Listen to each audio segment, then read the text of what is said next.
In the last session,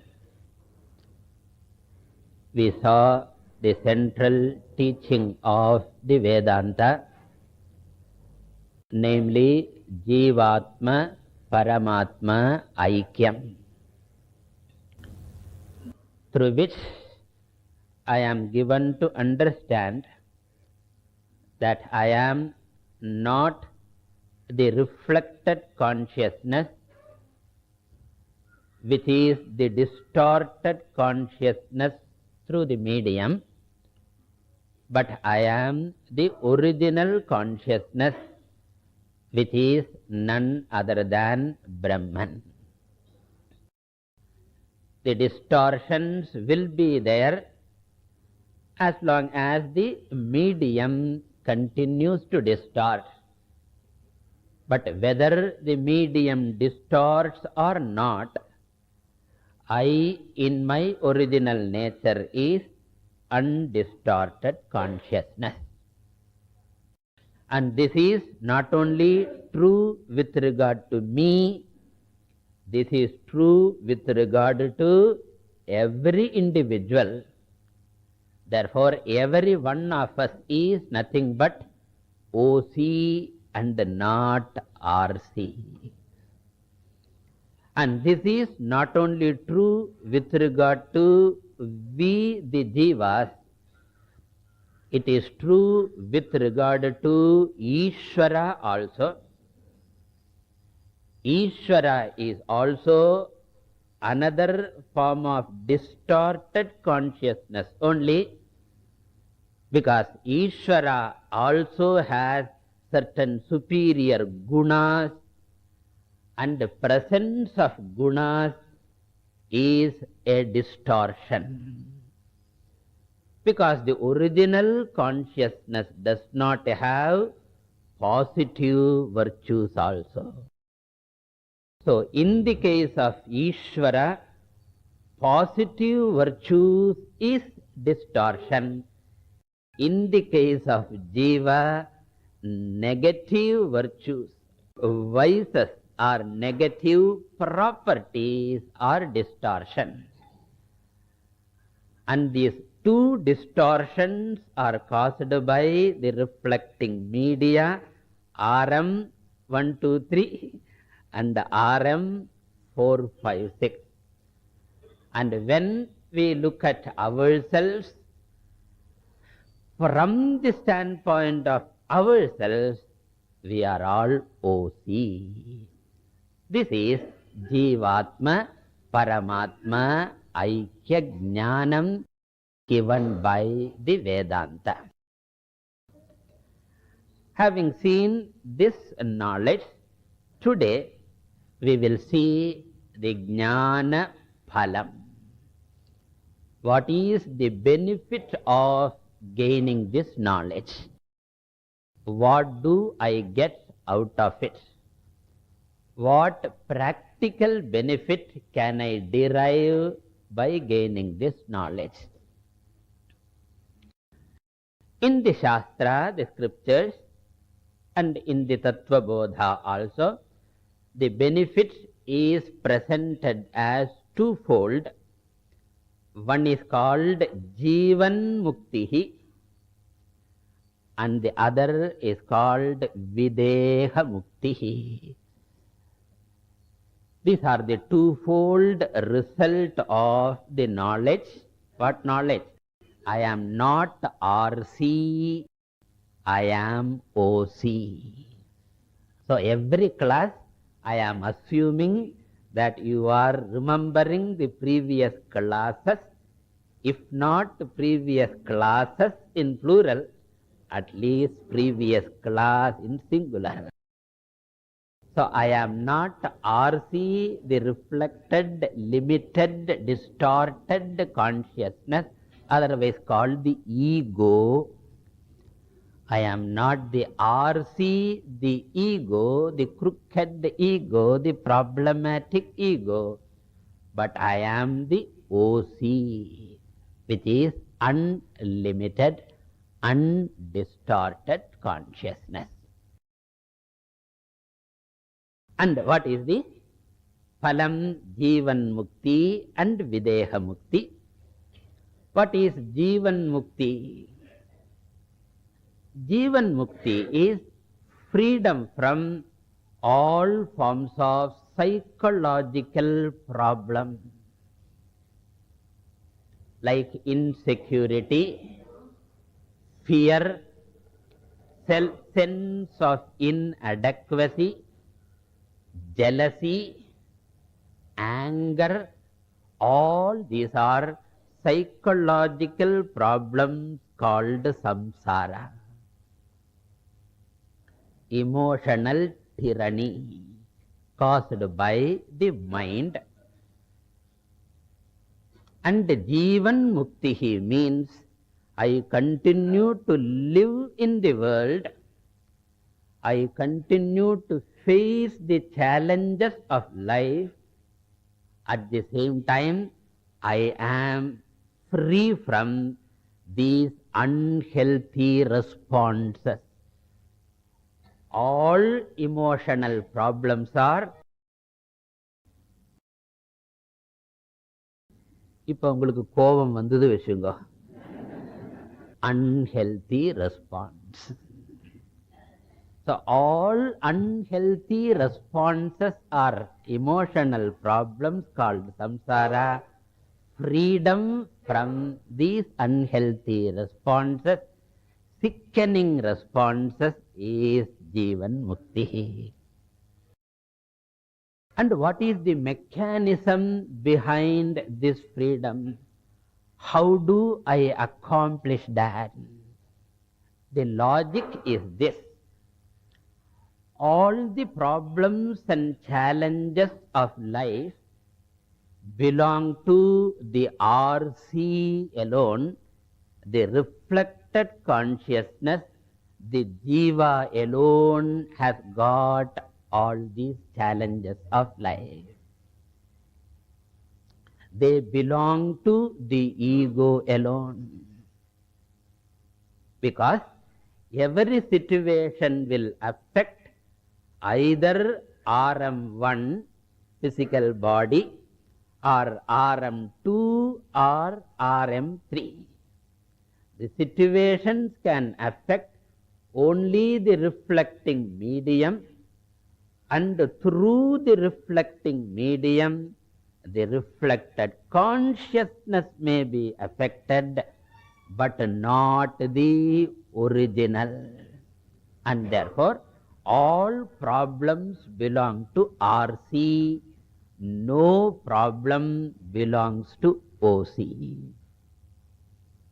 And we know that RC is insignificant compared to OC, because RC is an incidental aspect of mind, who am nothing but OC. And therefore, when I go on invoking my higher nature, what is my higher nature? The OC nature.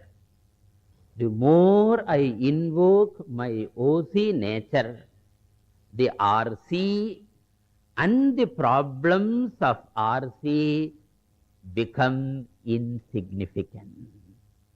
Not that they go away, but from a higher perspective, these will become insignificant. Like during the freedom struggle, when they invoked the patriots in themselves, the freedom of the country became so important because they had invoked a different I. What type of I? I, the Indian I, or the patriot I. And because of this, they could fight against the British. They could go through untold physical suffering. They could go to jail. They could go to even Andamans, and you should go the jail and the suffering. All these things, these patriots welcomed how? While we are worried about one mosquito bite, How could some people welcome all the sufferings? Those sufferings appeared for them too insignificant. They were willing to go through all these because their I was something at a higher level. Therefore, when we can invoke a higher I, the lower I and its problems will not disappear, but they will become insignificant. In Sanskrit, we call abhibhavaha. So when the sun rises, the candlelight is overshadowed. It continues, but the candlelight is as good as not there. Similarly, in the discovery of the higher I, all the problems of samsara are as good as not there. In short, they don't occupy his mind. The physical suffering or the family problems, they don't go away, but they don't occupy the mind and tyrannize. This inner freedom, this immunity, this shock absorber is given by the discovery of the higher I. And therefore the consequent immunity enjoyed is called Jivan Muktihi. We talk about various kavacham. Tamil Muruka kavacham, Subramanya kavacham, Indrakshi kavacham. Kavacham means armor. The jnanam serves as an armor against unhealthy responses. This is called Jivan Muktihi. Then the second benefit is Videha Muktihi. So the word Jivan Muktihi means freedom while living. This is very important because Vedanta does not promise a posthumous benefit. Who wants? Which will be received by somebody else. But I want to enjoy the benefit. Therefore, Jivan Mukti is the benefit gained while living. The second benefit is Videha Muktihi. Videha Muktihi means freedom from Punarjanma, a rebirth, or freedom from the cycle of rebirth. Punarapi Jananam, Punarapi Maranam, cycle I get out of. To understand what is freedom from rebirth and also how we as jnanis get freedom from rebirth, or the mechanism of rebirth, we should know the law of karma. Because law of karma is the principle behind rebirth as well as freedom from rebirth. Therefore, Videha Mukti can be understood only when the law of karma is understood. And therefore, we will study the law of karma as an angam of Videha Mukti. We will study the law of karma, which is one of the most important laws of Vedic teaching, and which is the unique law of Vedic teaching.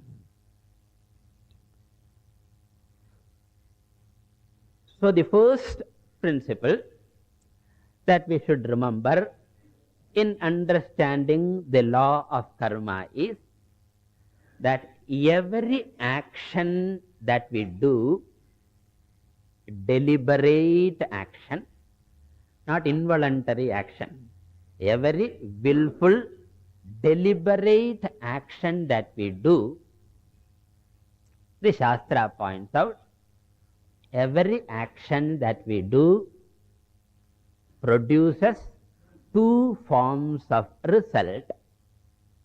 One is called the visible result, drishta phalam, and the other is the invisible result, adrishta phalam.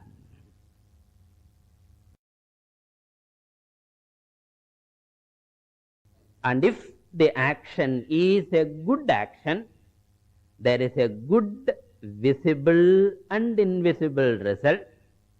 And if it is a bad action, there is a bad visible and invisible result.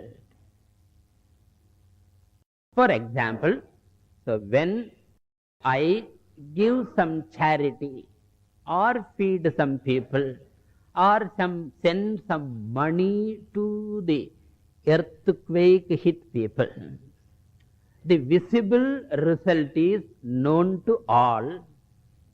With regard to me, the visible result is bank balance became less. As the visible result, proportionate to the amount I gave, it becomes less. And on the other side, the visible result is some people are fed or clothed or sheltered. These are all visible results. Everybody knows and can see. That's why it is called visible result. And the second result is, since I have done a noble action of helping others, it produces an invisible result called adrishtam. And since the action is good, it is su-adrishtam. Su-adrishtam means what? Good invisible result. On the other hand, when I cheat someone and earn some money, the visible result is visible. What is that? Increase in bank balance. That is the visible result. But since I have cheated someone, which is an improper action, which has hurt someone, there is an invisible result. Even though I escape the laws of the government by intelligently cheating or bribing, even though I have this visible result of increase in my money, there is an invisible result and invisible negative result called dur adrishtam. Dur means what? Negative invisible result. And the good invisible result, su adrishtam, is called punyam. And the invisible negative result, dur adrishtam, is called papam. So thus, every deliberate action, in addition to visible results, produces punyam and papam. What is the definition of punyam? Positive but invisible result. Papam is negative invisible result. Don't say, I don't see punya papam. You won't see punya papam because it is invisible. Invisible punyata paakalaye na. Paakadadanaala da invisible solram. So this is the first principle of the law of karma. Then the next principle to be remembered is, what produces punyam, what produces papam, it is determined based on two norms. The first norm is the scriptural injunction. Whatever the scriptures promote, enjoin, they will produce punyam. Whatever the scriptures prohibit, such actions will produce papam. Suppose an action produces visible good result, and suppose that action is prohibited by the scriptures. An action produces visible good results, but the scriptures prohibit that. Then we say such an action will produce papam, even though it may produce a visible good result. Something like, sometimes the report coming in the newspaper that a little bit of liquor is good for health. Liquor, little bit is good for health. Let us assume it is true. I don't know. Let us assume it is true. It is good for heart. Even though it is scientifically and medically good, Drishta phalam is good. Shastra says, Suram na pibet. Surapanam should not be done under any circumstances. That is why some orthodox people do not even take cough syrup, because adula kuda there is a percentage. You won't take.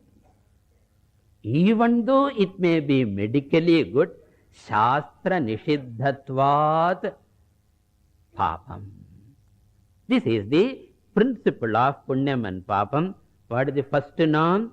Shastra vidhi nishedaha. Tasmat shastram pramanante karya karya vyavasthita.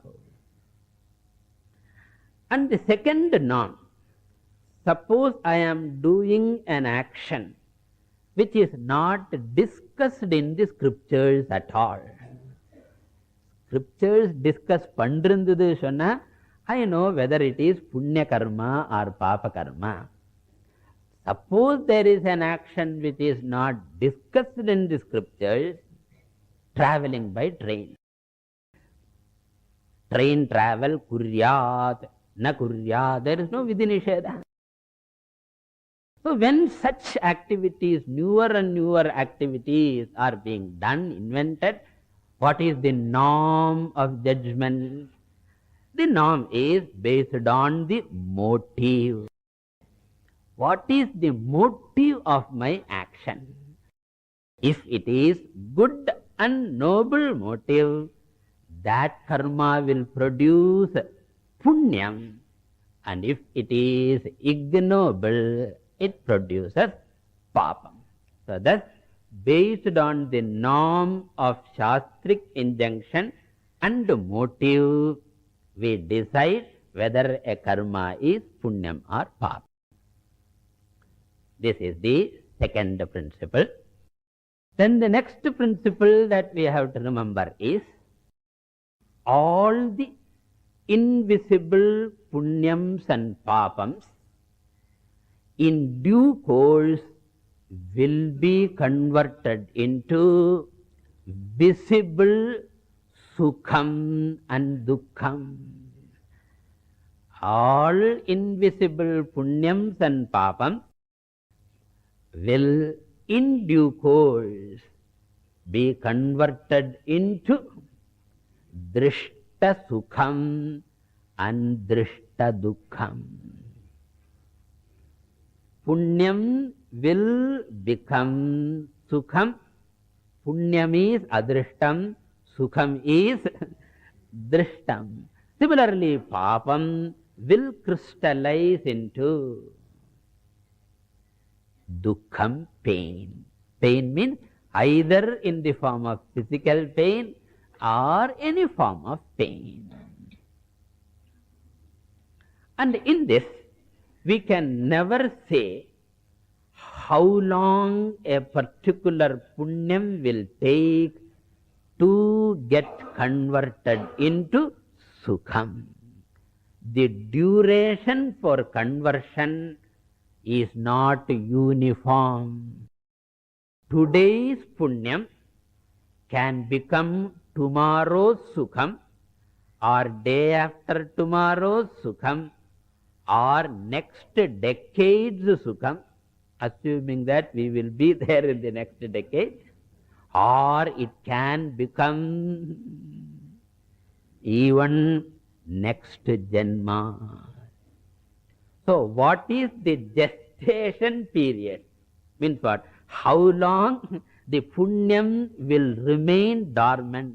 Like some of the mines which are placed during Second World War, or 10 years before during Vietnam War, even some of them are exploding now. So therefore, the punyam can become sukham at any time. Duration we will never know. Then who knows? Whoever gives the result, that result giver, the Lord knows that is enough. And thus, some karma can give immediate, some punyams can give immediate sukham, some punyams can give the benefit very much later. And the example given in the Shastra is different types of seeds which are planted on the same day. A papaya seed, a mango seed, a coconut seed. Even though the date of plantation is the same, different seeds take different duration of time to become a full-fledged tree and produce result. Papaya la immediate but mango takes more time. These are all inbuilt in the punyam itself. And because of this, we have to derive another corollary. Since the punyam and papam can fructify at different durations, some of the punya papams may not fructify in this Janma itself. Which means unfructified punya papams remain in the case of every jiva. I don't say all the punya papams are unfructified. There are many punya papams which will fructify today itself, tomorrow itself, next week. But there can be and there will be many unfructified punya papams accumulated in my account. And because of the unfructified punya papam, we will have to take punarjanma and an appropriate body. For what purpose? For the fructification of these unfructified ones, for reaping the result of our action. Otherwise, what will people do? Do all the akramams, and when the police catches, what do? Bite the potassium cyanide packet, so that they can avoid all the problems in jail, commit suicide. It's a wonderful way of escaping from the moral order and law of the Lord. The scriptures say nobody can escape from the moral law of the Lord. One can escape from the criminal law of the country through several methods, but one can never escape from the cosmic moral order and law of the Lord. Even if he kills this body, another body will be produced, and that person will have to pay an additional papam of committing suicide. And therefore, the law of karma necessitates repeated birth and death, and therefore the present birth is only one of the long chain of birth and death.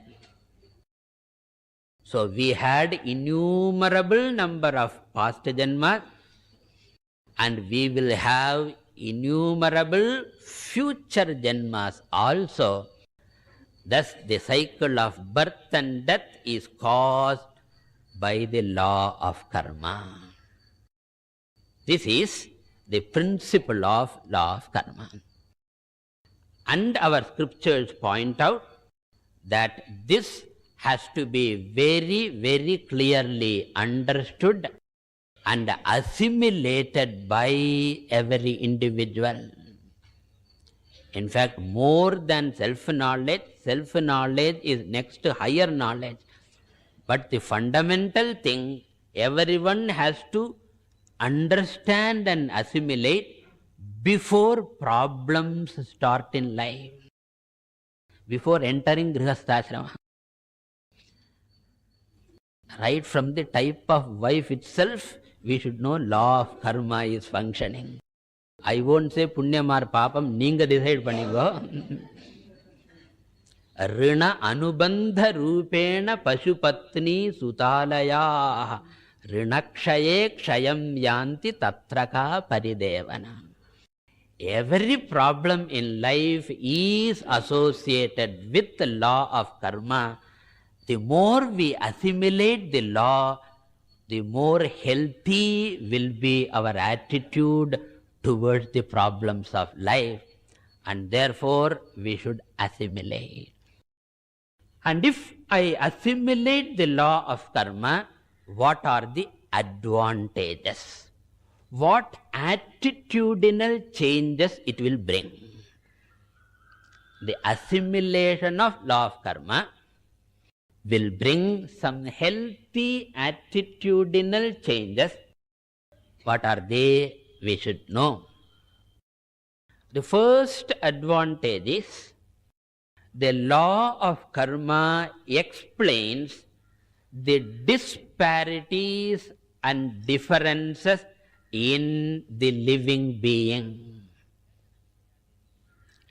Why are living beings born differently? Some animals, some plants, some human beings, and among human beings also, some born with silver spoon or golden spoon, some are born in the slum, some are born with congenital diseases, some are born with good skills. One and the same parents, different children are different. One is a criminal, another is a saint.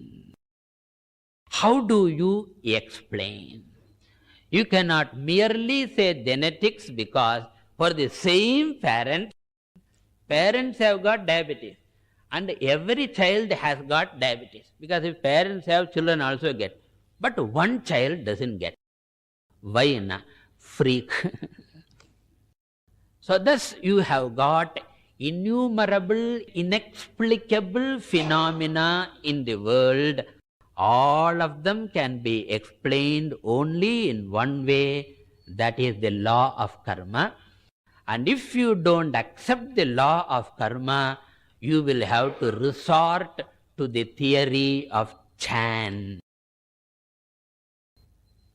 An intelligent person will never accept the theory of chance, because I see the creation is orderly. Science every day proves that the creation is governed by laws. Wherever law is there, there is order. Therefore, how can I say the disparity is chance?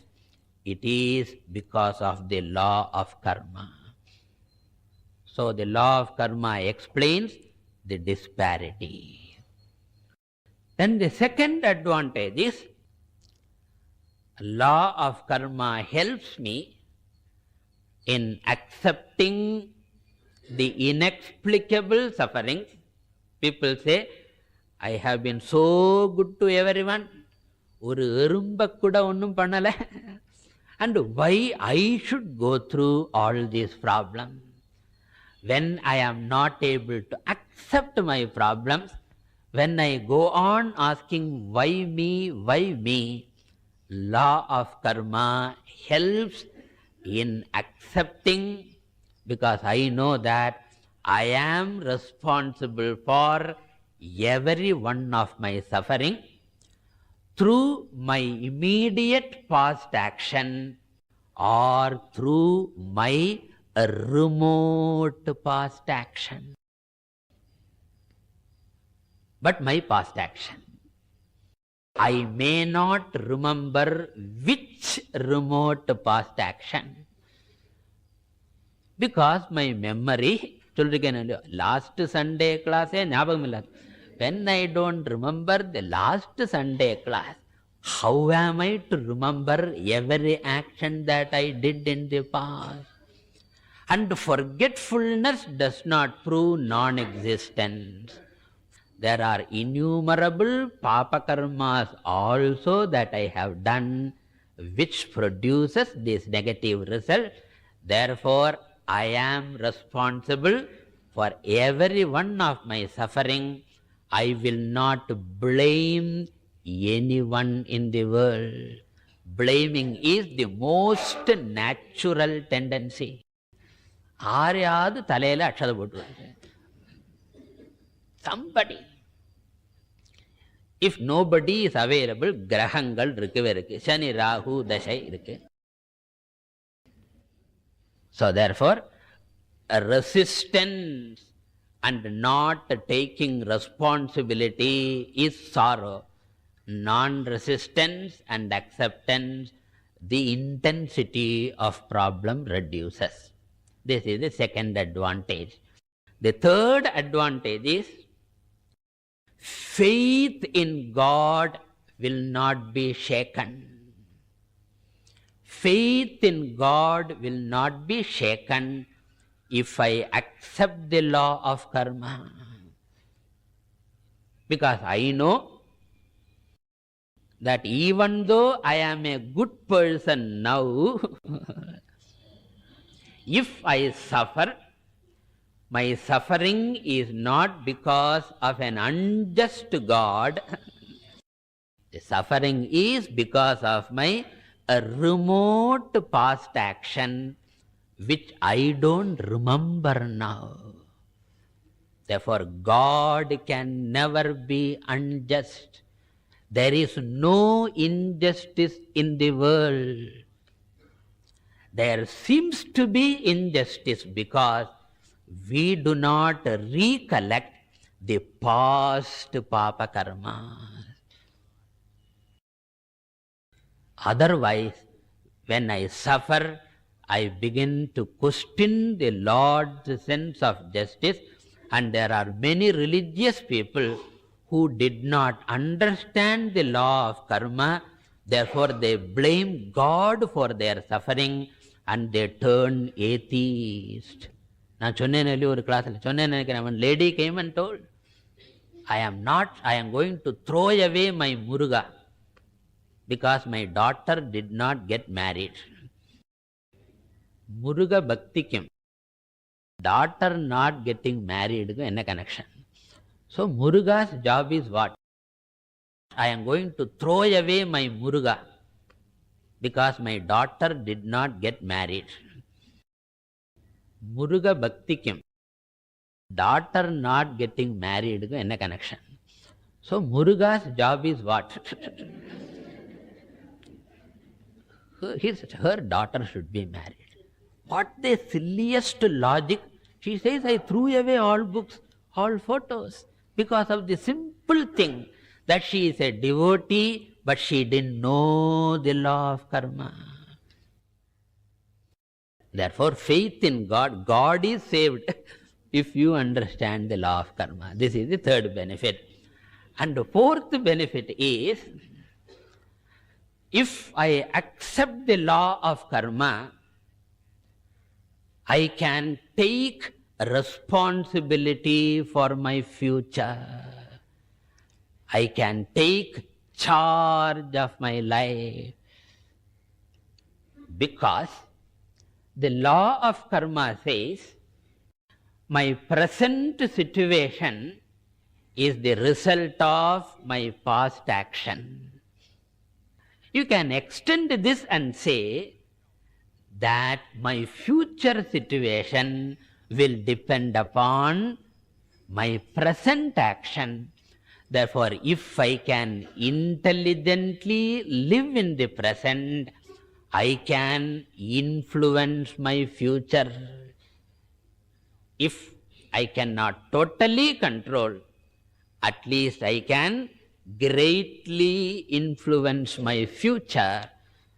Thus, I can avert fatalism. I can accept my free will.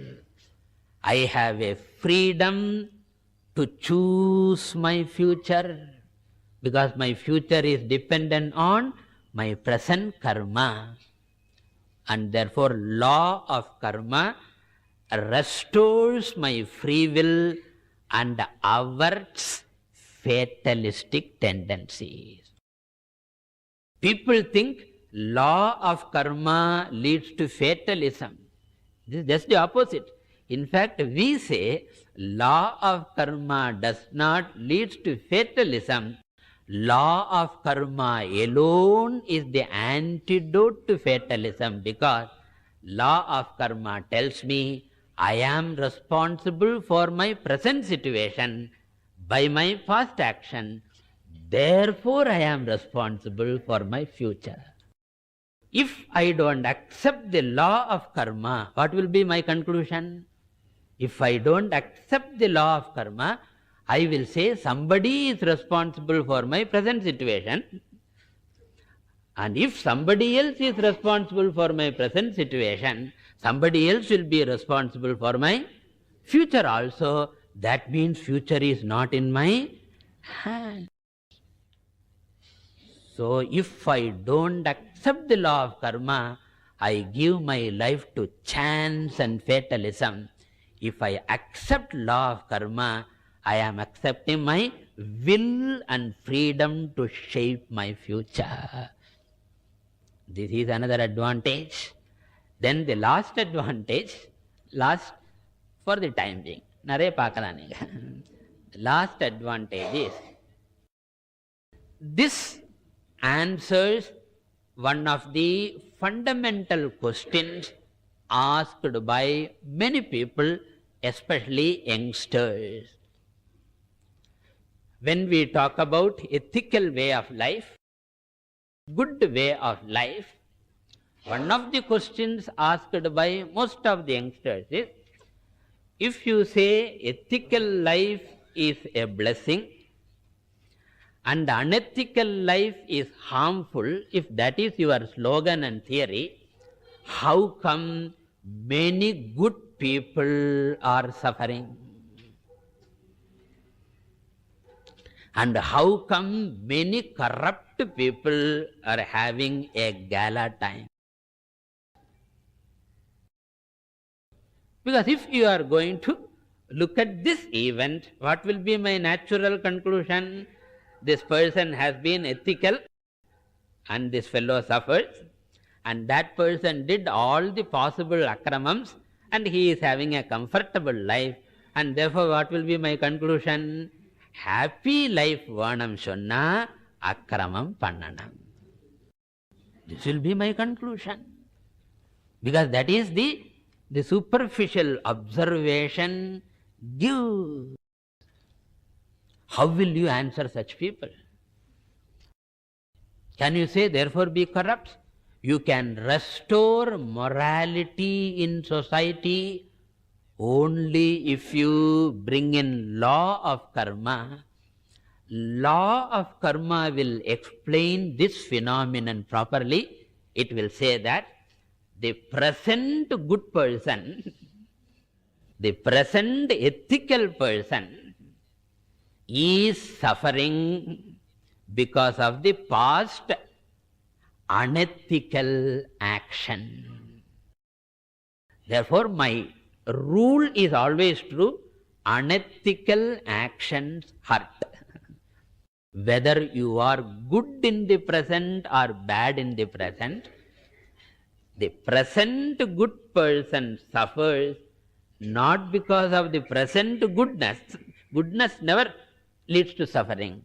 A present good person suffers because of past unethical action, and the present corrupt person, a person who is presently corrupt.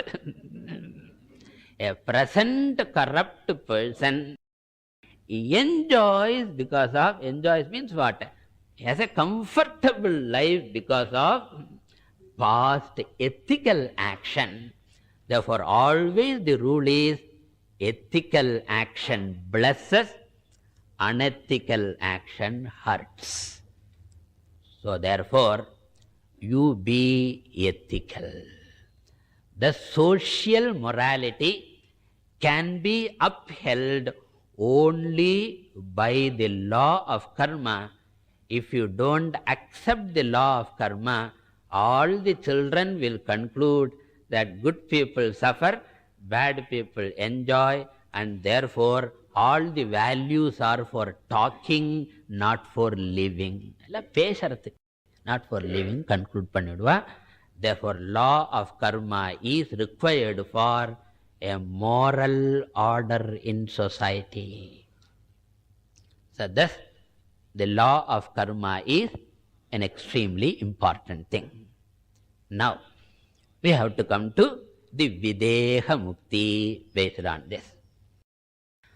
These punya papams that a person acquires is divided into three types. The punya papam or adrishtam is divided into three types. What are they? All the punya papams accumulated in the past janmas, past births, are called sanchita punya papam or sanchita adrishtam. Sanchita means what? Accumulated. And of all those accumulated, a portion alone is ready for fructification at a particular time. All are not mature, like fixed deposit you talk about. Idu onnu mature aapurdu, adu mature aapurdu. Just as your fixed deposits mature at different time, your fixed sanchitam matures at different time. That maturing punya papam is called prarabdham. Sanchitam will not affect you now. Why? Because it is not mature. Whereas prarabdham being mature, it is responsible for the present physical body. Your present body is determined by your prarabdha. Whether you are a human or animal, male or female, healthy body or with congenital diseases, whether you are going to live for 60 years or 160 years, all are determined by prarabdha, your parentage, your place of birth. In fact, many things are determined by prarabdha. And when prarabdha gives you a human body,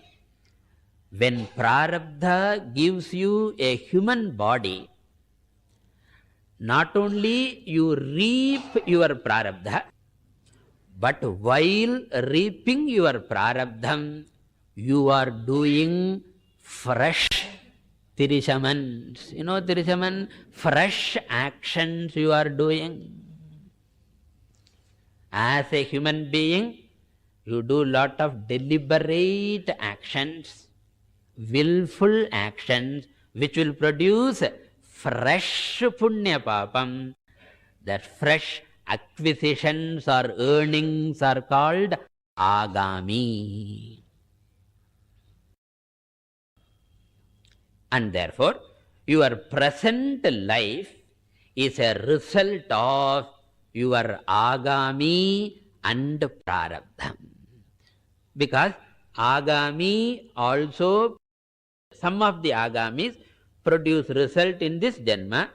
Prarabdham also produces result. Agami and prarabdham combined together will give you experiences.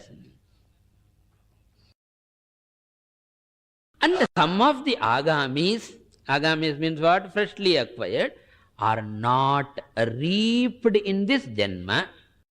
So at the end of the present janma, prarabdha is exhausted. Some agamis are exhausted. Some agami karma remain. And what will they do? They will join the big mutai sanchitam, big bundle.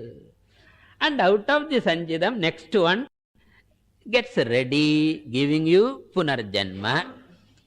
And there also you exhaust the prarabdha, acquire agami. Some of them are exhausted, some of them are kept back, and they join sanchita. This will go on and on and on and on. This is the lot of an ignorant person.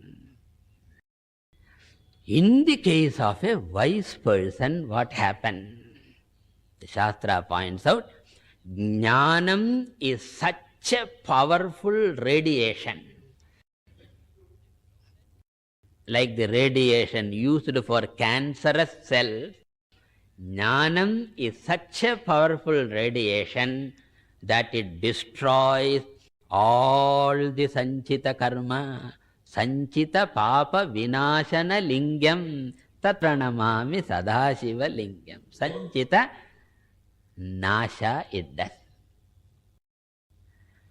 Then because the jnani does not have identification with RC, jnani invokes all the time what? The OC he is established in. Since he does not have strong abhimana or identification with RC, the ego, he does not acquire agami. Ahankaram illadadnala, abhimanam illadadnala, he doesn't acquire agami. So sanchitam gone, agami doesn't come. Gone chalapdadu, agami doesn't come. Unnu pohum, innonu varadu. Rendulendu tappichachu. Then only one remains, the prarabdham. Since it has started, it will continue to give pleasurable and painful experiences. But as I said in the beginning, these experiences can affect only the RM and RC. But jnani being established in the higher IOC, he does not bother much about these insignificant problems.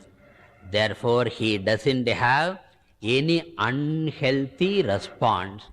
Therefore, he is immunized against prarabdha. And once the prarabdha is exhausted, what happens? Sanchita gone, prarabdha exhausted, agami avoided, therefore no karma. And since there is neither punyam nor papam, he does not acquire a new birth. This is called videha mukti. Thus, jnani, as a result of jnanam, enjoys jivan mukti and videha mukti. This is jnana phalam. And with this jnana phalam, Tatva Bodha completes its teaching.